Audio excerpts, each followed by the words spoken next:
দিদি আপনার বাড়ি? আমার বাড়ি মল্লারপুর। আপনার নাম? আমার নাম শ্রীদেবী। তো আপনি যে শারীরিক সমস্যায় ভুগছিলেন সেগুলো কি সুস্থ আছেন এখন? হ্যাঁ, অনেক সুস্থ। এই যে এই ওষুধগুলা কিনে অনেক সুস্থ আছি।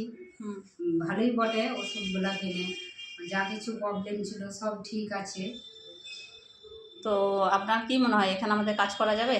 এই ওষুধগুলো নিয়ে কাজ করতে হ্যাঁ পারবে? হ্যাঁ হ্যাঁ হ্যাঁ, কাজ করা যাবে না নিয়ে যে আমার মতন অনেকজন আছে, তারাও আসবে। আমার ভালো হলে আমি তাদেরকে বলবো ভালো হচ্ছে, তো যেমনি ওষুধ দাম তেমনি কাজ হচ্ছে ভালো। তাহলে এর ওষুধের রেজাল্ট আছে? হ্যাঁ, একদম রেজাল্ট আছে। হ্যাঁ ঠিক আছে, তাহলে আপনি 5 জনকে শেয়ার করতে পারবেন তো? হ্যাঁ হ্যাঁ, 5 জনকে শেয়ার করেছি, করতে পারবো। হ্যাঁ। আসবে তারা। আপনার মনে হয় যে এই প্রোডাক্ট নিয়ে আমরা মার্কেটে ছুটতে পারবো? হ্যাঁ মানে যত মহিলা আছে তাদের সমস্যা দূর করতে হ্যাঁ পারবো? হ্যাঁ হ্যাঁ হ্যাঁ, তাই তো? আমার মতন তো অনেকজনাই মহিলা আছে, তাদেরও তো অনেক কিছু সমস্যা আছে।